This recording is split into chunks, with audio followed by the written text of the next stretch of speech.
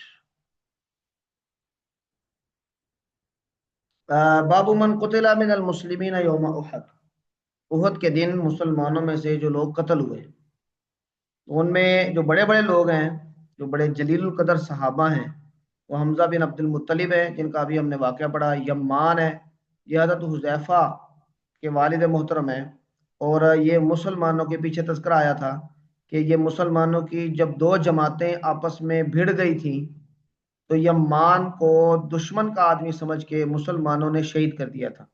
حضرت حذیفہ یہ یعنی پکارتے رہے کہ یہ تو میرے والد صاحب ہیں، لیکن اس وقت تک ان کو شہید کر دیا گیا تھا۔ تو یہ ہیں انس بن النضر ہیں، یہ، اور مصعب بن عمیر، مصعب بن عمیر کا تذکرہ بھی آپ نے پیچھے پڑھا ہے کہ یہ بڑے یعنی رئیس اور بڑے ناز و نعم میں پلے ہوئے آدمی تھے، لیکن جب یہ یعنی اسلام قبول کیا تو اللہ تبارک و تعالیٰ نے ان کو وہ زہد عطا کیا، اور ان کے جو خاندان والے تھے انہوں نے ان پر بہت زیادہ ظلم بھی کیا، لیکن پھر یہ آپ صلی اللہ علیہ وسلم کے قاصد اور مبلغ کے طور پہ مدینہ منورہ گئے، اور مدینہ منورہ میں جو اسلام کی بنیاد پڑی وہ ان کی وجہ سے پڑی، تو یہ بھی اسی یعنی جنگ میں شہید ہوئے۔ اچھا، تو حضرت انس رضی اللہ تعالیٰ عنہ نہ حضرت قتادہ کہتے ہیں کہ ما نعلم حیا من احیاء العرب، ہم عرب کے قبائل میں سے یا عرب کے محلے یا عرب کے علاقے یا قومیں، ان میں سے کوئی بھی قوم ایسی نہیں جانتے اکثر شہیدن، جن کے شہید زیادہ ہوں، عز یوم القیامتی، اور قیامت کے دن وہ زیادہ عزت والے ہوں، من الانصار، انصار سے، یعنی انصار سے زیادہ شہداء اور زیادہ قیامت والے دن عزت والی قوم ہم نہیں جانتے، انصار ہی سب سے زیادہ اس حوالے سے بڑے ہوئے۔ قتادہ کہتے ہیں حدثنا انس بن مالک، انس بن مالک رضی اللہ تعالیٰ عنہ نے یہ بیان کیا کہ انہم قتل منہم یوم احد 70، انس بن مالک خود بھی انصاری صحابی ہیں، تو وہ کہتے ہیں کہ ان میں احد کے دن 70 صحابہ شہید ہوئے۔ اب یہ 70 میں سارے ہی کیا انصاری تھے؟ ایسا نہیں ہے، اکثر انصار کی تھی، اور جو مہاجرین تھے ان کے بھی، قریش کے 6-7 لوگ ان کے بھی شہید ہوئے تھے، لیکن اکثر لوگ یہ یعنی 60 سے زیادہ لوگ یہ انصار کے تھے، تو انہوں نے یعنی 70 کے 70 کا ہی تذکرہ کیا ہے، لیکن وہ اغلباً کیا ہے، زیادہ لوگ کیونکہ انصار کے تھے تو اس لیے یہ سارے کے سارے ہی انصار کے شمار ہوتے ہیں۔ ویوم بیر معونہ، اور بیر معونہ جس کا آگے واقعہ آ رہا ہے اور پہلے بھی گزرا ہے، اس میں 70 لوگ شہید ہوئے، وہ سارے کے سارے انصاری صحابہ تھے۔ ویوم الیمامۃ 70، اور یمامہ جو مسیلمہ کذاب کے ساتھ جو جہاد ہوا تھا اس میں بھی 70 انصاری صحابہ شہید ہوئے۔ تو اب آگے وہ یہ بتاتے ہیں کہ یہ واقعات کب کب کے ہیں۔ تو بیر معونہ علی عہد رسول اللہ صلی اللہ علیہ وسلم، غزوہ احد تو آپ صلی اللہ علیہ وسلم کے بالکل واضح ہے، بیر معونہ یہ رسول اللہ صلی اللہ علیہ وسلم کے اس دور کا واقعہ ہے، اور یمامہ، یوم الیمامہ، یمامہ کا دن، یہ حضرت ابو بکر کے دور کا واقعہ ہے، یوم مسیلمہ الکذاب، اس کو یوم الیمامہ بھی کہتے ہیں اور یوم مسیلمہ کذاب بھی کہتے ہیں۔ تو یہ آپ صلی اللہ علیہ وسلم کے بعد کا واقعہ ہے۔ اس کا مطلب ہے کہ آپ صلی اللہ علیہ وسلم کے ساتھ وفاداری نبھانے میں انصار کا کوئی ثانی نہیں ہے۔ مہاجرین بھی اپنی جگہ پہ، لیکن انصار نے جس طرح آپ صلی اللہ علیہ وسلم کو پناہ دی اور پھر اپنی جانیں جیسے آپ صلی اللہ علیہ وسلم پر نشاور کی اور ایک ایک وقت میں 70 لوگوں کی قربانی دی۔ اب وہ مدینہ بالکل چھوٹا سا علاقہ ہے اور وہاں پر ایک ہی قوم کے 70 لوگ شہید ہو جائیں تو یہ بہت بڑا نقصان تصور کیا جاتا ہے۔ تو انصار کی اسی قربانی کی وجہ سے اعز یوم القیامہ، وہ قیامت والے دن سب سے زیادہ عزت والے ہوں گے۔ اللہ تعالیٰ ان کو اجر عظیم عطا فرمائے۔ ہاں جی، یہ انس بن النضر کا جو تعارف ہے یہ میں گروپ میں شیئر کرتا ہوں آپ کے ساتھ۔ یہ حمزہ بن عبد المطلب، یمان اور مصعب بن عمیر، ان کا تو تذکرہ آپ کے ذہن میں ہلکا پھلکا ہے، کیونکہ انس بن نضر کا تذکرہ میں شیئر کرتا ہوں، آپ ایک دفعہ اسے دیکھ لیں۔ ہاں جی، اگلی روایت پڑھیں جی۔ وبه قال حدثنا قتيبة بن سعيد حدثنا الليث عن ابن شهاب عن عبد الرحمن بن كعب بن مالك أن جابر بن عبد الله رضي الله عنهما أخبره أن رسول الله صلى الله عليه وسلم كان يجمع بين رجلين من قتل أحد في ثوب واحد ثم يقول أيهم أكثر أخذا للقرآن اخذن ثم يقول أيهم أكثر أخذا جی للقرآن جی فإذا أشير له إلى أحد قدمه في اللحد وقال أنا شهيد على هؤلاء يوم القيامة وأمر بدفنهم بدمائهم ولم يصلي عليهم ولم يغسلوا ہاں وقال جی جی پڑھ لیں وقال أبو الوليد عن شعبة عن ابن المنقدر قال سمعت جابرا قال لما قتل أبي جعلت أبكي وأكشف الثوب عن وجهه فجعل أصحاب النبي صلى الله عليه وسلم ينهوني والنبي صلى الله عليه وسلم لم ينهى وقال النبي صلى الله عليه وسلم لا تبكيه أو ما تبكيه ما زالت الملائكة تظله بأجنحتها حتى رفع۔ ہاں جی، یہ دو روایات ہیں۔ ایک میں اس بات کا تذکرہ ہے کہ آپ صلی اللہ علیہ وسلم نے غزوہ احد میں جو 70 صحابہ اکرام شہید ہوئے تھے، آپ نے ان کی تدفین کرتے ہوئے ایک ایک قبر میں دو دو تین تین کا بھی تذکرہ موجود ہے، لوگوں کو ایک قبر میں اتارا اس کی، اور ایک ہی کپڑے میں دو دو صحابہ اکرام کو کفن بھی دیا۔ اور آپ صلی اللہ علیہ وسلم جب کسی کو قبر میں اتارتے، 2 یا 3 لوگوں کو، تو صحابہ اکرام سے پوچھتے کہ ان میں سے قرآن کس کو زیادہ یاد ہے، اور جس کے بارے میں صحابہ اکرام یہ کہتے کہ اس کو یاد ہے تو آپ اس کو قبر میں پہلے اتارتے اور باقیوں کو پھر ان کے بعد اتارا جاتا۔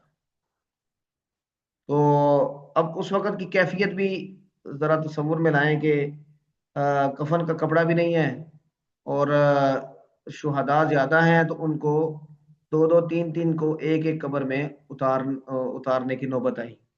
آپ صلی اللہ علیہ وسلم کی کیفیت کیا ہوگی؟ تو جابر بن عبداللہ یہ بیان کرتے ہیں، عبد الرحمن بن کعب بن مالک یہ جابر بن عبداللہ سے روایت کرتے ہیں کہ انہوں نے بتایا کہ ان رسول اللہ صلی اللہ علیہ وسلم، کہ رسول اللہ صلی اللہ علیہ وسلم کانا یجمع بین الرجلین، وہ 2 آدمیوں کے درمیان جمع کر رہے تھے، من قتل احد فی ثوب واحد، احد کے جو شہداء تھے ان کو فی ثوب واحد، ایک ایک کپڑے میں۔ ثم یقول، جب یہ کفن کا فیصلہ ہوتا تو پھر آپ فرماتے ایہم اکثر اخذا للقرآن، ان میں سے کون قرآن کا زیادہ لینے والا ہے، قرآن کو زیادہ یاد کرنے والا ہے۔ فَإِذَا أُشِيرَ لَهُ إِلَىٰ أَحَدٍ، جب ان کے لیے ان میں سے کسی ایک کی طرف اشارہ کیا جاتا کہ یہ ہیں، قدمه فی اللحد، تو آپ ان کو لحد میں یعنی قبر میں اتارتے ہوئے مقدم کرتے ہیں، اور ساتھ آپ یہ بھی فرماتے انا شہید علی ہؤلاء یوم القیامہ، میں قیامت والے دن ان سب پر گواہ ہوں، یعنی ان کا سفارشی ہوں اور ان کی اس اولو العزمی کی گواہی دوں گا۔ وَأَمَرَ بِدَفْنِهِمْ بِدِمَائِهِمْ، اللہ تعالیٰ نے ان کو ان کے جو جسم پر خون لگا تھا اس سمیت ہی دفن کرنے کا حکم دیا۔ وَلَمْ يُصَلِّ عَلَيْهِمْ، اور آپ نے ان پر نماز جنازہ نہیں پڑھی۔ وَلَمْ يُغَسَّلُوا، اور آپ نے ان کو غسل بھی نہیں دیا، یعنی ان سب کو غسل نہیں دیا گیا، ان کے خون کو صاف نہیں کیا گیا۔ یہاں سے یہ ولم یصلی علیہم، آپ نے ان پر نماز جنازہ نہیں پڑھی، لیکن ایک روایت میں آتا ہے کہ حضرت حمزہ پر 70 مرتبہ آپ نے تکبیر کہی۔ تو یہ دو قسم کی روایات ہیں، ایک سے یہ پتہ چلتا ہے کہ آپ صلی اللہ علیہ وسلم نے ان پر نماز جنازہ پڑھی، اور ایک الگ الگ پڑھی، اور حضرت حمزہ کو ہر دفعہ ہی یعنی سامنے رکھا گیا، اور 70 لوگوں پر جب نماز جنازہ پڑھی گئی تو حضرت حمزہ پر ہر دفعہ نماز جنازہ پڑھی گئی۔ اور اس روایت سے یہ پتہ چلتا ہے کہ آپ نے نماز جنازہ نہیں پڑھی۔ اس سے فقہا کے درمیان ایک اختلافی مسئلہ بنا کہ کیا شہداء کی نماز جنازہ پڑھی جائے گی یا نہیں۔ تو تطبیقاً یعنی فقہا یہ فرماتے ہیں کہ پڑھنے کی ضرورت تو نہیں، کیونکہ نماز جنازہ ایک دعا ہے جو بخشش کے لیے پڑھی جاتی ہے، لیکن شہید نے اپنی جان قربان کر کے ہی اپنی بخشش کما لی ہے، تو اگر ہم نماز جنازہ نہ بھی پڑھیں تو اس کو اس کی ضرورت نہیں رہی۔ لیکن اگر کسی کا جی چاہے تو استحباباً پڑھی بھی جا سکتی ہے۔ تو دونوں روایات کو اس طرح جمع کیا گیا۔ تو لیکن ان کو غسل نہیں دیا جائے گا، ان کو اسی لباس میں دفن کیا جائے گا، یہ آج بھی اسی طرح ہی ہے، اس میں کوئی اختلاف نہیں ہے کہ ان لوگوں کو اسی طرح دفن کیا جائے گا۔ اور بہت ساری روایات میں یہ بات آپ صلی اللہ علیہ وسلم نے فرمائی کہ جب شہداء اپنے قبروں سے قیامت والے دن اٹھائے جائیں گے تو اپنے انہی زخموں کے ساتھ اٹھائے جائیں گے، اور ان کے جسموں سے خون بہہ رہا ہوگا، اور اس خون سے کستوری کی خوشبو آ رہی ہوگی۔ اللہ تبارک و تعالیٰ کے سامنے جب وہ پیش ہوں گے تو اللہ تعالیٰ پوچھیں گے یہ کیا حال بنایا ہے، تو اس وقت وہ پھر اپنی کارگزاری سنائیں گے، پھر اللہ تبارک و تعالیٰ ان کے زخموں کو درست کریں گے، اور پھر ان کو جنت میں داخلہ نصیب ہوگا۔ تو آپ صلی اللہ علیہ وسلم نے جب حضرت حمزہ رضی اللہ تعالیٰ عنہ کو دیکھا تو روایات میں آتا ہے کہ ان کو اسد اللہ کا لقب دیا، اور ان کو یہ بھی کہا کہ یہ سید الشہداء ہیں، سید الشہداء۔ اور کچھ روایات میں یہ بھی آتا ہے کہ یعنی فرشتوں نے آپ صلی اللہ علیہ وسلم کو یہ خبر دی تھی کہ ان کو آسمانوں میں بھی سید الشہداء لکھا گیا ہے، اور آپ صلی اللہ علیہ وسلم نے اس خواہش کا اظہار کیا تھا حضرت حمزہ کی وہ جو حالت تھی اس کو دیکھ کے، کہ میرا جی یہ چاہتا ہے کہ میں حمزہ کو ایسے ہی چھوڑ دوں، ایسے ہی ان کی لاش پڑی رہے اور جو پرندے ہیں وہ اس کو کھائیں، اور قیامت والے دن یہ پرندوں کے پیٹ میں سے نکل کے تو اللہ تبارک و تعالیٰ ان کو دوبارہ زندہ کرے۔ لیکن آپ صلی اللہ علیہ وسلم نے فرمایا کہ اگر ان کی صفیہ بن عبد المطلب، صفیہ بنت عبد المطلب، ان کے غم کا مجھے یعنی خیال نہ ہوتا کہ وہ بھائی کی لاش کو اس طرح دیکھ کر کیسے غمگین ہوگی، تو میں ان کی لاش کو ایسے چھوڑ دیتا۔ تو اس کا مطلب یہ ہے کہ یہ شہید کے لیے اسی حالت میں اٹھنا اور اللہ تبارک و تعالیٰ کی بارگاہ میں پیش ہونا، اور گویا کہ ان کے اعمال تو ان کے جسم سے جھلک رہے ہیں کہ یہ کیا عظیم عمل کر کے آئے ہیں، یہ ایک اعزاز کی بات ہے۔ تو آپ صلی اللہ علیہ وسلم نے یہ فرما کے تو پھر ان کی تدفین کا پورا انتظام کیا۔ تو اگلی روایت میں حضرت جابر بن عبداللہ ان کی کیفیت بیان کی گئی ہے۔ تو وہ کہتے ہیں کہ حضرت جابر یہ ابن المنقدر یہ کہتے ہیں کہ میں نے جابر سے سنا، ان کے جو عبداللہ والد تھے یہ بھی غزوہ احد میں شہید ہوئے تھے۔ تو کہتے ہیں کہ لما قتل ابی، جب میرے والد صاحب کو شہید کر دیا گیا، جعلت اب کی، تو میں رونے لگا۔ اب ایک بیٹا ہے اور والد صاحب ہیں اور گھر کی ذمہ داریاں بھی ہیں، ویسے بھی والد کے ساتھ ایک تعلق ہوتا ہے، ان کا تذکرہ پیچھے گزرا ہے، قرض آپ صلی اللہ علیہ وسلم نے ان کا معجزانہ طور پہ ادا کیا تھا۔ تو وہ کہتے ہیں کہ میں رونے لگا اور اکشف الصوب عن وجہی، میں روتے روتے ان کے چہرے سے پردہ ہٹاتا اور ان کی زیارت کرتا، پھر روتا۔ تو فجعل اصحاب النبی صلی اللہ علیہ وسلم ینہوننی، صحابہ کرام نے مجھے اس سے روکنا چاہا، روکتے تھے کہ نہ بھائی رو نہ رونا، اور نبی کریم صلی اللہ علیہ وسلم لم ینہا، آپ نہیں روکتے تھے۔ اور پھر آپ صلی اللہ علیہ وسلم نے فرمایا لا تبکی ہی، یہاں پہ یعنی جملہ ہے مخاطب کا، مذکر کا، لیکن ابھی جمیل صاحب نے جو روایت پڑھی ہے جہاں سے، تو وہاں پر یہ مؤنث کا جملہ ہے۔ تو اگر مذکر کا پڑھیں تو آپ صلی اللہ علیہ وسلم مخاطب کر رہے تھے جابر کو، اور آپ نے ان کو پھر تسلی دینے کے لیے یہ فرمایا کہ ما زالت الملائکۃ تذلہ، فرشتوں نے ان کا اپنے پروں سے بھی اجنحتہ، اپنے پروں سے ان کو سایہ کیے رکھا، یہاں پہ رکھا، حتی رفع، جب تک کہ ان کا جنازہ نہیں اٹھایا گیا۔ تو جب ایسی کوئی کیفیت بیان کی جائے کسی کے سامنے، تو اس کے غم کو ذرا ڈھارس ملتی ہے اور اس کو تسلی ہوتی ہے۔ تو آپ نے ان کو تسلی دینے کے لیے یہ بات ارشاد فرمائی۔ اور اگر اس کو مؤنث کا صیغہ پڑھیں لا تبکی ہی، تو یہ حضرت عبداللہ کی جو بہن تھی وہ رو رہی تھی، تو آپ صلی اللہ علیہ وسلم نے ان کو منع کیا کہ آپ نہ روئیں۔ تو پھر اس کا مطلب یہ نکلے گا، اب اس کا مطلب یہ بھی ہو سکتا ہے کہ جو بیٹا ہے اس کو اور مرد ہے اس کو رونے سے آپ صلی اللہ علیہ وسلم نے منع نہیں کیا، لیکن جو خاتون ہے، اور خواتین میں ذرا شدت زیادہ ہوتی ہے، اور اس وقت یہ رواج بھی تھا یعنی اس کا نوحہ وغیرہ کرنے کا، تو آپ صلی اللہ علیہ وسلم نے اس خاتون کو روک دیا، اور ان کو یعنی وہ جو طبعی کیفیت ہوتی ہے غم کی، اس سے نہیں روکا۔ تو جی یہ فاطمہ بنت عمر نام لکھا ہوا ہے۔ جی جی فاطمہ بنت عمر، بالکل بالکل ٹھیک ہے۔ تو ان کو آپ صلی اللہ علیہ وسلم نے منع فرمایا تھا اگر اس کو ہم مؤنث کا صیغہ پڑھے تو۔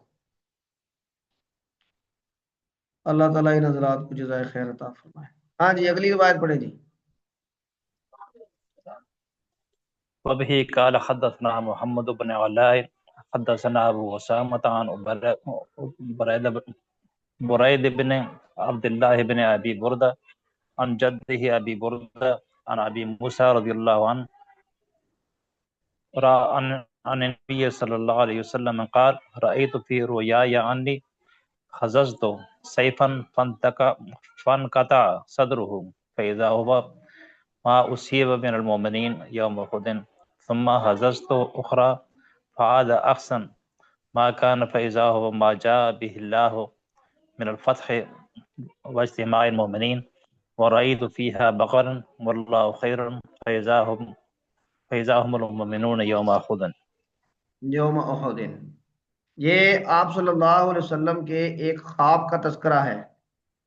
خواب آپ نے یہ دیکھا کہ میرے ہاتھ میں تلوار ہے اور میں نے اس تلوار کو لہرایا، اور وہ کہیں سی جگہ پر ٹکرا کے اس تلوار کا جو اگلا سرا ہے وہ ٹوٹ گیا۔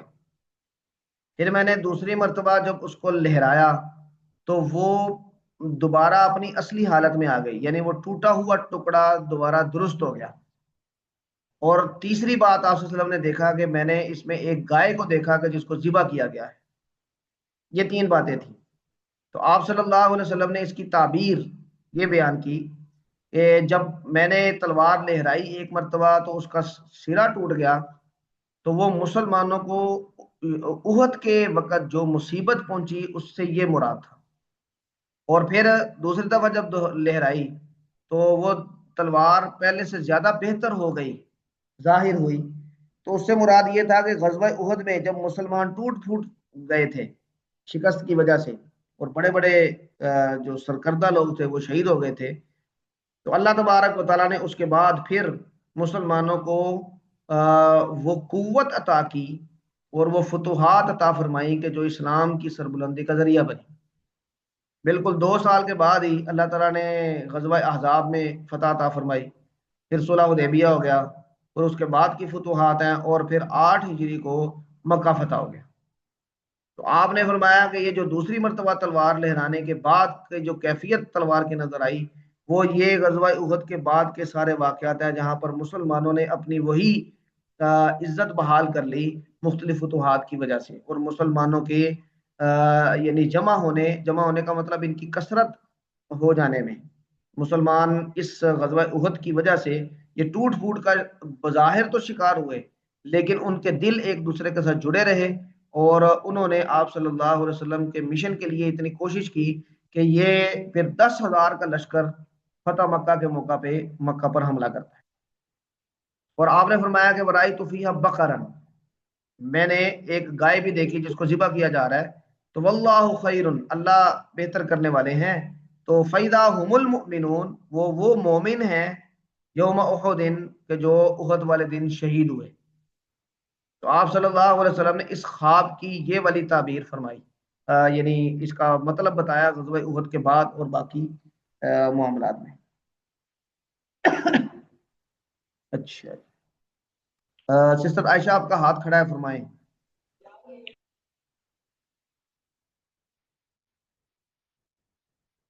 آپ کا مائک بند ہے۔ ہاں جی، السلام علیکم ورحمۃ اللہ وبرکاتہ۔ وعلیکم السلام رحمۃ اللہ۔ ہاں جی، استاد جی، میرا یہ حضور نبی کریم صلی اللہ علیہ وسلم کی خواب کے حوالے سے سوال تھا کہ مطلب حضور نبی کریم صلی اللہ علیہ وسلم نے پہلے سے ہی اس کو اللہ تعالیٰ نے منظر کشی مطلب بتا دی تھی کہ کس طرح ہونے والا ہے۔ تو اکثر ہماری زندگیوں میں بھی ایسا ہوتا ہے کہ یعنی ہم پہ مصیبت آنے والی ہے، موت آنے والی ہے، تو ہمیں بھی خواب آ جاتے ہیں۔ تو اس کے لیے میں یہ پوچھنا چاہ رہی تھی کہ ہمیں مطلب برے وقت کے لیے کیا اقدامات کرنے چاہیے، اور پھر مطلب ظاہر مجھے تو اتنا پتا ہے کہ 2 رکعت نفل پڑھ لیں، تو اور تو کچھ اتنا نہیں پتا، لیکن پھر بھی میں نے اپنی زندگی میں دیکھا کہ جیسے کوئی مصیبت والے خواب آتے ہیں تو نفل پڑھ لیے، صدقہ کر لیا، لیکن پھر بھی وہ آ جاتی ہے مصیبت۔ تو اس کے حوالے سے میرا یہ کوشچن تھا کہ پھر اللہ تعالیٰ ہمیں ایسے خواب دکھاتے کیوں ہیں کہ مطلب جو ہٹنے والے نہیں ہوتے، تو ہماری مصیبت میں اور اضافہ ہو جاتا ہے، یا مطلب تکلیف میں اضافہ ہو جاتا ہے کہ ہم ٹینشن میں پہلے سے ہو جاتے ہیں کہ یہ چیز تو اب آنے والی ہے۔ کیونکہ یہاں تو حضور نبی کریم صلی اللہ علیہ وسلم تقریباً جانتے ہوں گے کہ کیا ہوگا۔ اچھا جی، بہت اچھا سوال ہے، اللہ تعالیٰ خوش رکھے۔ دیکھیں، آپ صلی اللہ علیہ وسلم نے یہ اس خواب کا تذکرہ یہ خواب آتے ہی فوراً نہیں کیا، بلکہ جب یہ سارے واقعات ہو گئے، ظاہری بات ہے مکہ فتح ہو گیا اور اس کے بعد غزوہ احد ہو گیا، آپ نے اس کے بعد کیا۔ اس کا مطلب یہ ہے کہ آپ صلی اللہ علیہ وسلم کو یہ خواب آیا تو آپ کو بظاہر اس کی تعبیر نہیں معلوم تھی، بالکل ایسے ہی جیسے اس میں صلح حدیبیہ میں آپ صلی اللہ علیہ وسلم جو سفر کے لیے روانہ ہو گئے تھے، وہ ایک خواب کی بنیاد پہ گئے تھے، لیکن اس خواب کی تعبیر اگلے سال کے لیے تھی، اور آپ تشریف لے گئے اور بغیر عمرہ کیے واپس آئے۔ تو اس کا مطلب یہ ہے کہ آپ صلی اللہ علیہ وسلم، اور اسی طرح آپ دیکھیں سر یوسف کے خواب کا تذکرہ ہے، بچپن میں خواب آیا، اور وہ سارے واقعات جو گزرے حضرت یعقوب کو ایک قسم کا اس کا انہوں نے اندازہ بھی لگا لیا تھا کہ میرے بیٹے کو ایک شان ملے گی، اور ان کو کہہ دیا تھا کہ اپنے بھائیوں کو نہ بتانا، اور اسی خواب کی بنیاد پہ حضرت یعقوب کو ایک امید بھی تھی اپنے بیٹے کی کہ جب کو ان کو وہ کنویں میں پھینک کر آ کے کہہ رہے تھے کہ یعنی ان کو بھیڑیا کھا گیا۔ تو اس کا مطلب یہ ہے کہ خواب آ جانا یہ جہاں پر کسی قدر پریشانی کا باعث ہے، وہاں پر کئی حوالوں سے یہ تسلی کا باعث بھی ہوتا ہے کہ آپ اس کے منفی اثرات سے، مثلا آپ دیکھیں حضرت یعقوب کو جو صبر آیا وہ اسی خواب کی بنیاد پہ آیا کہ انہوں نے تو آگے کہہ دیا تھا کہ بھائی یوسف کو تو بھیڑیا کھا گیا، وہ یہ دنیا میں نہیں رہے، لیکن حضرت یعقوب کو جو ان کی امید تھی وہ اسی خواب کی بنیاد پہ تھی۔ آپ صلی اللہ علیہ وسلم کو اگر یہ خواب آیا ہے اور پھر 70 صحابہ کرام شہید ہوئے ہیں، تو آپ کو جو غم ملا اس غم کے بعد اس بات کی امید نے آپ کے اس غم میں کمی کی کہ بھئی یہ اللہ تبارک و تعالیٰ اس غم کی کیفیت سے ہمیں نکال کے دوبارہ بحالی نصیب کرے گا. تو جہاں پر خواب ٹینشن یہ بنا سکتا ہے، وہیں پر خواب بہت ساری معاملات میں تسلی کا باعث بھی بن جاتا ہے. تو اس تناظر میں بھی دیکھنا چاہیے. باقی اگر اللہ تبارک و تعالیٰ کی طرف سے کسی بات کی اطلاع مل رہی ہے اور اس میں آپ کوئی ایسا اپنا رویہ بنا لیتے ہیں، یعنی اللہ کی طرف رجوع کرتے ہیں، کوئی صدقہ خیرات کرتے ہیں، کوئی نوافل پڑھ لیتے ہیں، تو اس میں اس بات کا امکان تو بہرحال موجود ہے کہ اللہ تبارک و تعالیٰ وہ مصیبت آپ سے دور کر دے. کیونکہ حدیث میں آتا ہے کہ تقدیر کو کوئی چیز نہیں بدل سکتی سوائے دعا کے. تو آپ دعا کرتے ہیں تو اللہ تبارک و تعالیٰ ہو سکتا ہے کہ اس مصیبت سے آپ کو نجات عطا فرما دے. تو یہ پیشگی اطلاع مل جانا ایک قسم کی یہ بھی ایک نعمت ہے. اور اگر یہ معاملہ بالکل ویسا ہی ہو جائے پھر بھی جیسا کہ آپ نے خواب میں دیکھا ہے تو پھر اللہ کی مرضی ہے، لیکن اس میں پھر آپ کا جو رویہ ہے، آپ کا جو کردار ہے وہ مثبت ہے، اللہ کی طرف سے آپ کو متنفر کرنے والا نہیں ہے. آپ کا اعتقاد اللہ پر، آپ کا ایمان اللہ پر یہ مضبوط رہے گا. تو یہ بھی ایک قسم کا فائدہ ہے. وگرنہ غم کی کیفیت میں لوگ ایسی ایسی باتیں کرتے ہیں جو ایمان کے منافی ہوتی ہیں، اور بہت سارے لوگ اپنا ذہنی توازن کھو بیٹھتے ہیں. ابھی ایک دو دن پہلے بات ہو رہی تھی ایک آدمی کے بارے میں کہ وہ اچھے خاصے پڑھے لکھے ہیں اور دین کے معاملے میں بھی، لیکن وہ کہتے ہیں جی اللہ کہاں ہے، وہ دیکھیں نا اتنا ظلم ہو رہا ہے تو اللہ کیوں نہیں روکتا. تو جب آدمی یعنی ایسے دیکھتا ہے، فلسطین وغیرہ کے حوالے سے وہ بات کر رہے تھے، تو وہ واقعات اس کے ذہن پر اثر انداز ہوتے ہیں، اور وہ اتنے اثر انداز بھی ہو سکتے ہیں کہ آپ کی ایمانی کیفیت کو بھی نقصان پہنچا دیں. لیکن خواب کی وجہ سے اگر آپ یعنی پہلے سے کچھ تھوڑا سا الرٹ ہو گئے ہیں تو اس واقعے کا آپ پر وہ اثر نہیں ہوگا جو آپ کو یا آپ کی ایمانی کیفیت کو یا آپ کی ذہنی کیفیت کو نقصان بہت زیادہ نقصان پہنچائے. تو اس کو مثبت لینا چاہیے. آپ بہت اچھا کرتی ہیں، آپ نوافل پڑھ لیتی ہیں، آپ صدقہ خیرات کر لیں، تو اس میں پھر دونوں امکانات ہیں، دونوں فوائد ہیں. اللہ تعالیٰ وہ مصیبت کو روک دے کیونکہ صدقہ یہ مصیبت کو روکتا ہے. اور دوسرا یہ ہے کہ اگر وہ مصیبت پھر آ بھی گئی ہے تو اس مصیبت کی کیفیت میں آپ کی تسلی کا، آپ کی ذہنی صحت کا اور آپ کے ایمانی کیفیات کے برقرار رہنے کا یہ سبب بنے گا. ہاں جی، واضح ہوا؟ جی جزاک اللہ سر، یہ آپ نے انتہائی اہم بات بتائی. ریسنٹلی پچھلے مہینے میری امی کی ڈیتھ ہوئی تھی. تقریباً 5 دن پہلے میں نے اسی طرح کا خواب دیکھا تھا جس میں مجھے پتا چلا تھا کہ اس کی مطلب بس اللہ کو پیاری ہونے والی ہے.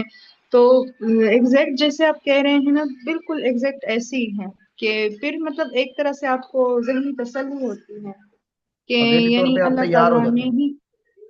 جی بالکل بالکل ایسا ہی ہے سر، کہ آپ ذہنی طور پہ ایک چیز کے لیے پہلے سے ریڈی ہیں، اور پھر یہ بھی ہے نا کہ آپ کو پتہ بھی ہوتا ہے کہ یہ چیز اللہ تعالیٰ کی طرف سے ہونے والی ہے، میں اس میں بھی بس ہوں، تقدیر ہے. تو جی جزاک جی اللہ، یہ پوائنٹ بہت ہی اہم ہے. اور دوسرا اس میں یہ بات کہ جس طرح مصیبتیں اللہ تعالیٰ کی طرف سے پہلے سے ہی پیش کی، پھر اسی طرح ہم خوشخبریاں بھی تو ہیں جو ہاں ہمیں جی. تسلی آگے دیتی ہیں. جزاک اللہ سر. ڈاکٹر کسی مریض کے بارے میں اگر کسی اس کے لواحقین میں سے کسی کو بتا دے کہ بھائی یہ جی 2-4 دن ہے، اب جو اچانک موت کی خبر ہے وہ جو امپیکٹ چھوڑے گی آپ پہ، وہ اس آدمی پر وہ امپیکٹ نہیں ہوتا کہ جس کو ڈاکٹر پہلے سے بتا دیتا ہے. تو اس کا مطلب ہے کہ یہ بھی ایک قسم کا وہ صدمے کو برداشت کرنے کی ایک پیشگی اطلاع ہے. اللہ تبارک و تعالیٰ حفاظت فرمائے. اچھا، اس کے بعد والی جو روایت ہے، ہمارا ٹائم ہو گیا، آپ کا وقفے کا بھی ٹائم ہے، تو یہاں سے ہم یعنی 82 نمبر آیت سے کل شروع کریں گے انشاءاللہ العزیز. تو اگر کسی کا کوئی سوال ہو تو فرمائیں، وگرنہ ہم یہاں پہ وقفہ کرتے ہیں. ٹھیک ہے جی، اللہ تعالیٰ خوش رکھے. انشاءاللہ کل ملاقات ہوتی ہے. السلام علیکم ورحمۃ اللہ وبرکاتہ. وعلیکم السلام.